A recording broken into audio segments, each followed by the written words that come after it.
In this video, we'll explore 20 former cigarette brands that once filled store shelves, but disappeared over time. From flashy ad campaigns to changing public attitudes, we'll see what made these brands popular and why they never made a comeback. Number 1. Fatima. Originally launched in the early 1900s, Fatima built a reputation for its distinctive Turkish blend flavor, capitalizing on the fascination with exotic tobacco regions. By the 1930s and 1940s, countless newspaper ads depicted elegant nightlife scenes, promising refined taste for the discerning adult.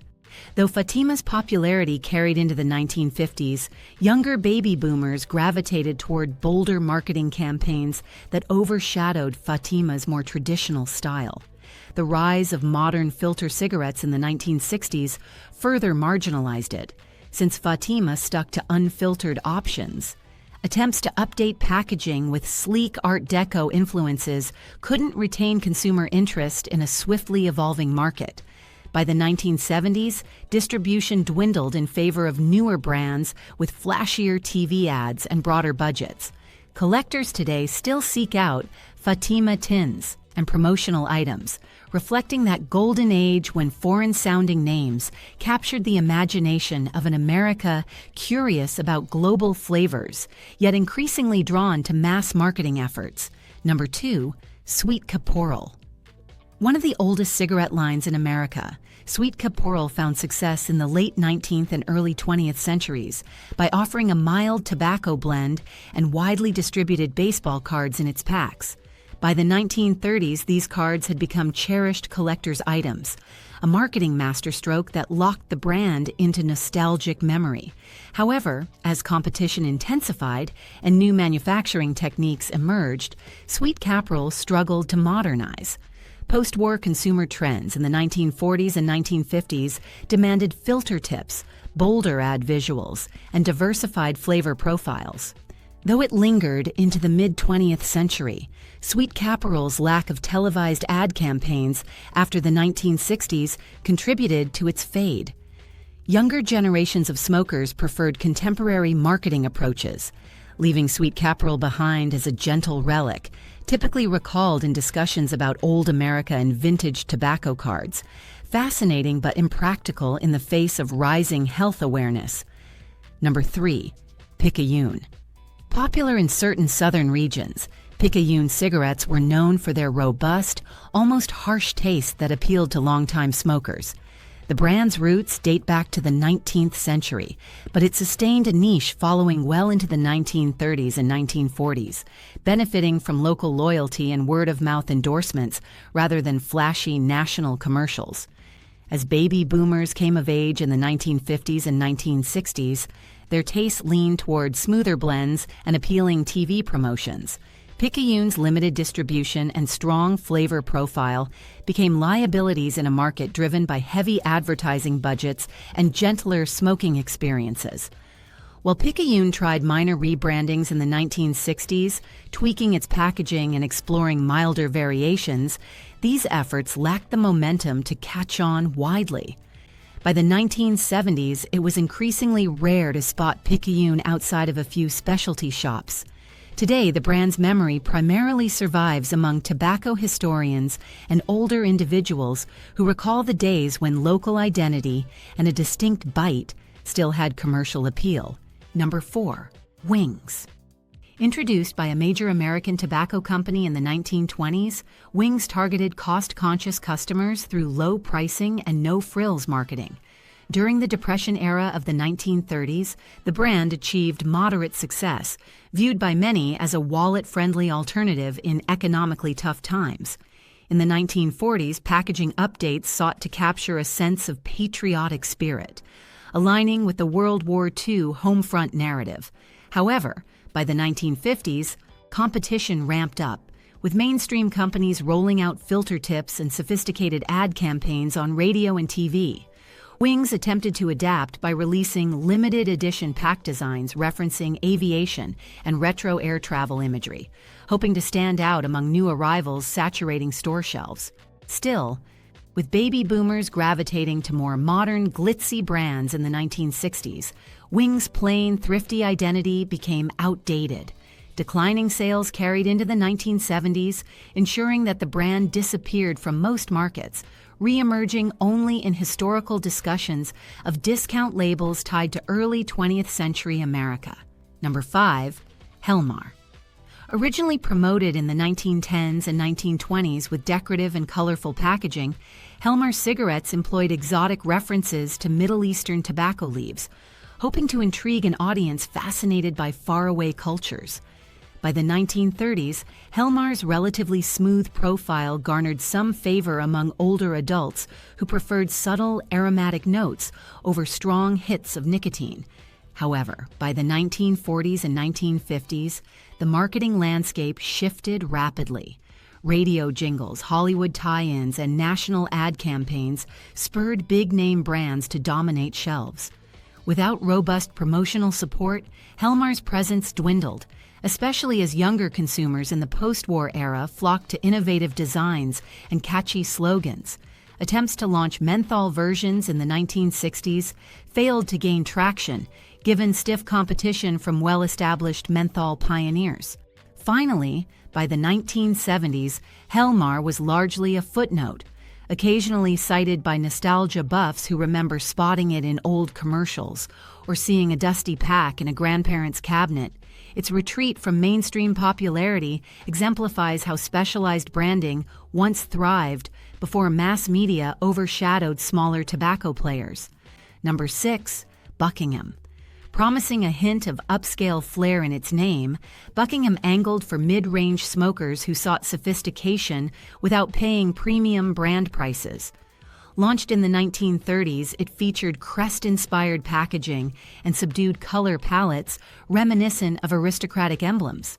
During the 1940s and 1950s, Buckingham maintained a modest customer base, often older individuals drawn to classic marketing that evoked a bygone elegance.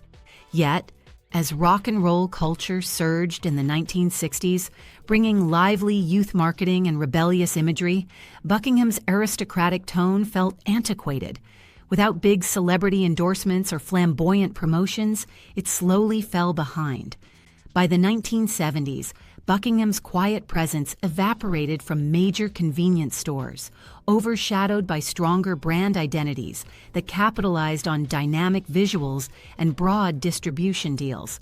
The few glimpses of Buckingham left today are in antique shops that showcase old signage and magazine ads, hinting at a time when modest elegance was enough to attract stable, if limited, brand loyalty. Number 7. Country Doctor.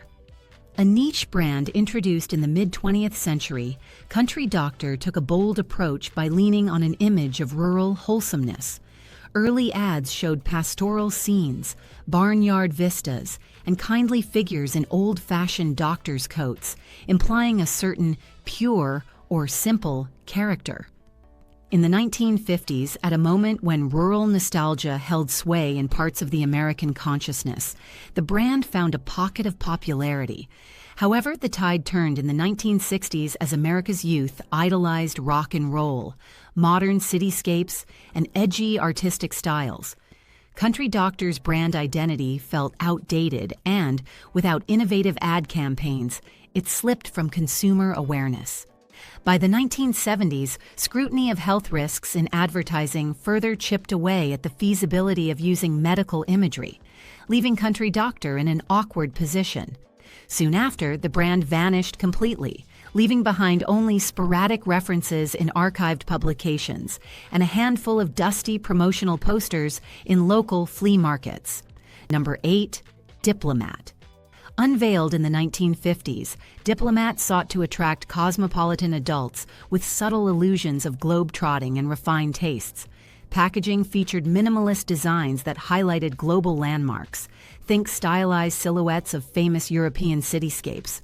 While it carved out a small audience, Diplomat failed to secure national ad campaigns that were increasingly pivotal in the 1960s, an era dominated by aggressive TV spots and celebrity endorsements.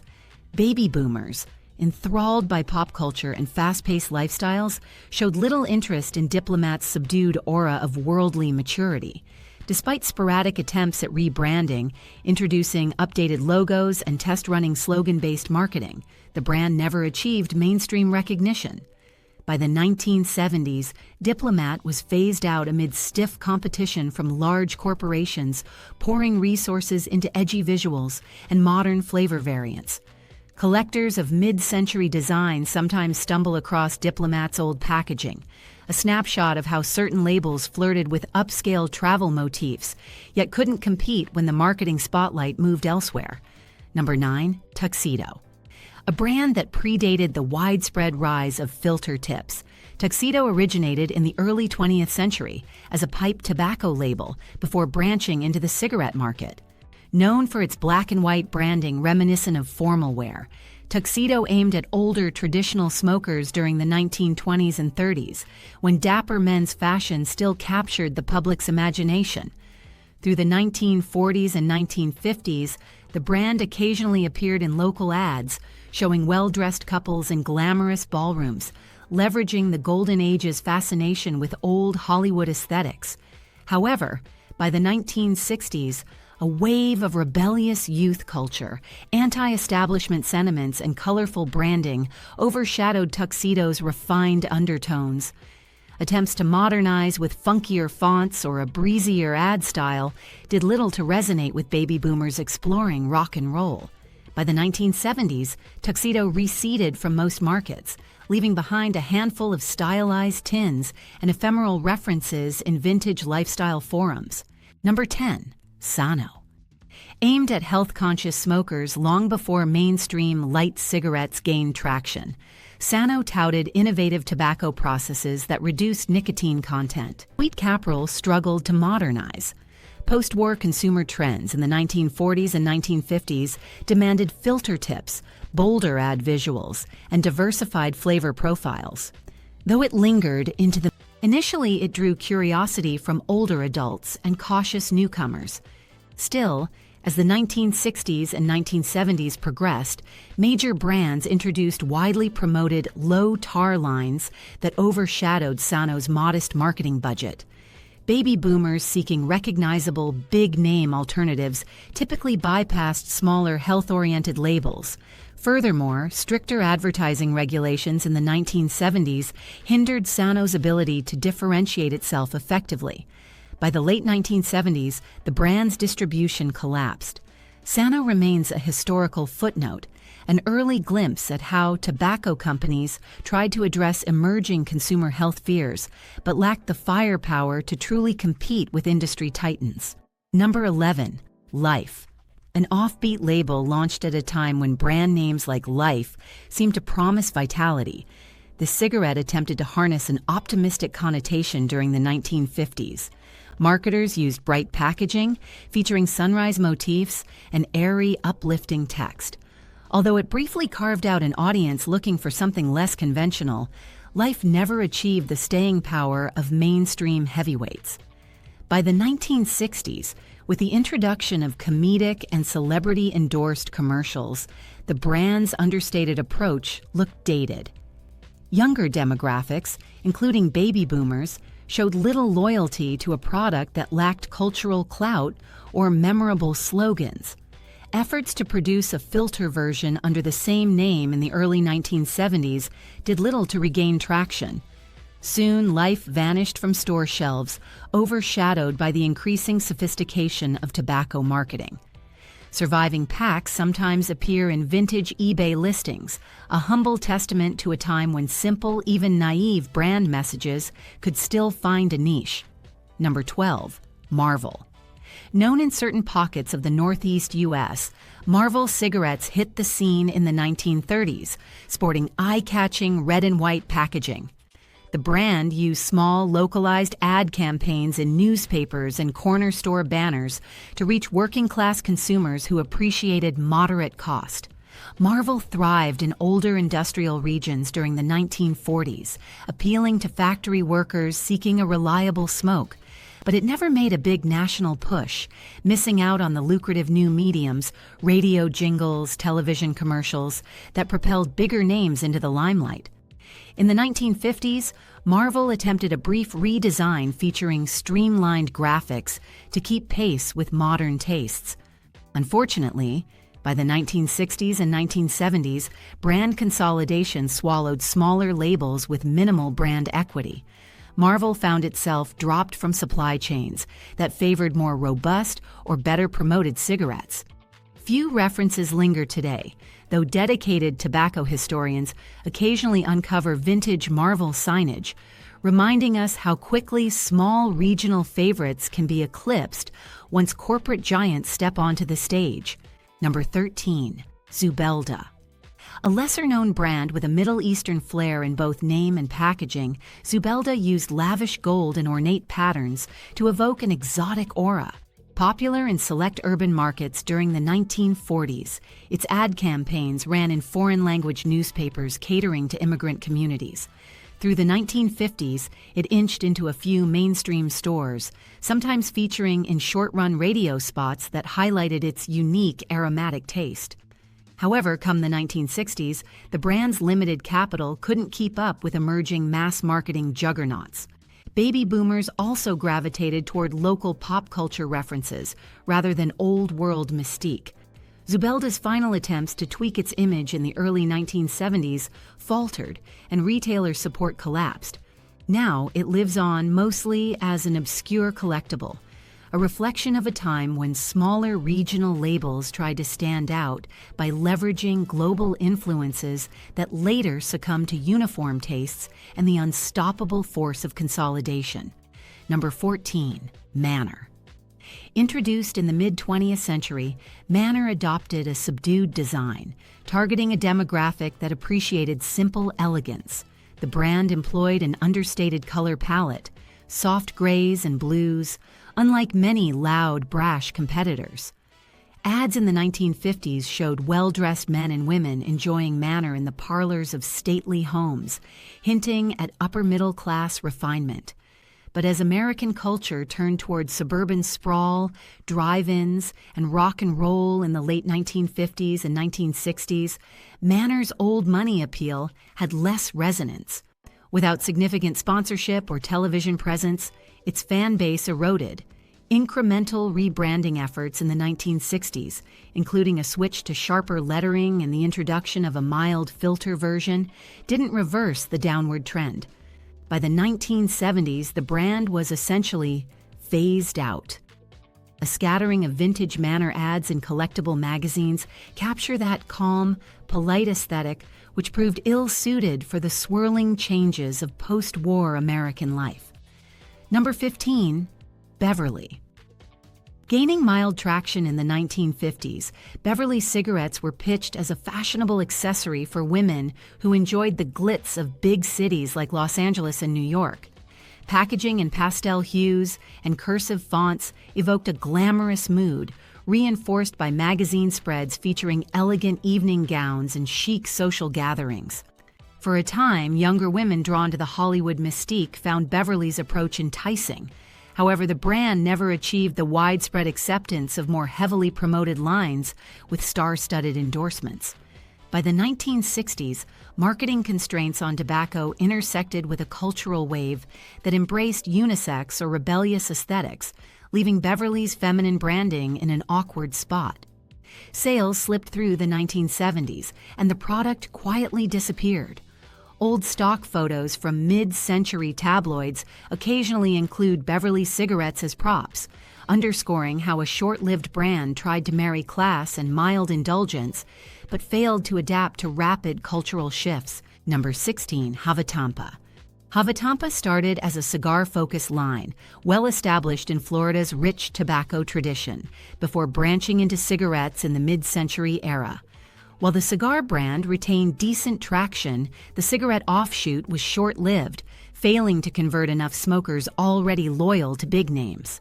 Though Havatampa briefly leveraged local tourism marketing, tying its identity to breezy beaches and Cuban-American influences, this regional approach limited national penetration. By the 1960s, major networks favored large advertisers able to sponsor entire TV shows and sporting events. Havatampa lacked the budget to compete, and baby boomers mostly overlooked it. By the 1970s, the brand's cigarette line had dissolved, overshadowed by well-known corporations that dominated both retail distribution and broad-based promotional campaigns. Those who recall Havatampa cigarettes typically encountered them at small convenience stores in Florida, adding to the brand's niche aura that eventually faded away. Number 17. Sport. Introduced with eye-catching athletic imagery in the 1950s, sport was an attempt to link active lifestyles and smoking, a marketing strategy that now seems contradictory. Ads showed tennis players, swimmers, and golfers carrying packs of sport, implying mildness and an invigorating vibe. Although this appealed to some casual smokers in the 1950s and 1960s, the brand never broke into mainstream consciousness. Once the U.S. Surgeon General's reports on smoking hazards emerged in the mid-1960s, the idea of pairing cigarettes with athletic pursuits rapidly lost credibility. Sports' limited budgets and questionable marketing premise doomed it to declining sales. By the 1970s, health-oriented or image-conscious smokers weren't buying the claims, while longtime smokers stuck to their established favorites. Sport quietly exited the scene, leaving behind occasional memorabilia items, like promotional posters of tennis courts or swimming pools, reminders of a more naive marketing age. Number 18, Cavalcade. Positioned in the 1940s as a celebratory label referencing parades and grand events, Cavalcade launched with bold reds, gold trim, and stylized fonts, reflecting the patriotic fervor of the era. Ads often depicted jubilant crowds and victory marches, a nod to post-war optimism. Through the 1950s, it maintained modest visibility in some Midwestern and Southern states, but it failed to secure big endorsements or national radio sponsorship. Competition from bigger brands with Hollywood connections or comedic TV spots overshadowed Cavalcade's narrower approach. By the 1960s, consumer preferences shifted dramatically, and Cavalcade's somewhat old-fashioned imagery no longer resonated. Minimal updates to the packaging came too late. The brand vanished in the 1970s, overshadowed by a new generation of cigarettes with modern designs, tie-ins to rock and roll culture, and bigger promotional budgets. Cavalcade's ephemeral presence endures as a fleeting reference in local newspaper archives and nostalgic recollections from older generations. Number 19. La Strada. Emphasizing a European cosmopolitan flair, La Strada debuted in the 1950s with black and white imagery reminiscent of Italian cinema and classic old Hollywood artistry. Ads evoked lively city streets and cafes, an attempt to woo customers who fancied continental sophistication. Some baby boomers found it intriguing in the early 1960s, but the brand never achieved a foothold sufficient to rival top sellers, saturating TV commercials. With the 1960s ushering in a new wave of cultural revolution, La Strada's subdued, black and white packaging and upscale references lacked mainstream cut-through. By the 1970s, health warnings on packs and rising marketing restrictions further reduced opportunities for smaller labels. Retailers prioritized recognizable lines with high turnover, leaving La Strada to fade quietly from American cigarette stands. Occasional promotional posters from that era highlight cafe tables, vintage street scenes, and elegant lettering, a charming but ultimately unsuccessful attempt at worldly branding. Number 20. Canzitas. Originally from overseas, Canzitas found limited success in certain pockets of the U.S. during the mid-20th century. Leveraging a refined, British-inspired aura, it was viewed by some older adults as an alternative to purely American blends. While a few travelers and expatriates championed Canzitas for authenticity, it never gained broad traction beyond niche shops in large cities. As the 1950s and 1960s progressed, American tobacco giants locked down distribution channels and partnered with nationally beloved entertainers. Canzitas, with its smaller marketing budget, couldn't match that level of influence. Though it tried brightening the packaging in the early 1970s to appeal to a youthful demographic, the effort fell flat. heightened competition from well-entrenched American labels drove Cansitas out of most stores by the late 1970s, and diversified flavor profiles.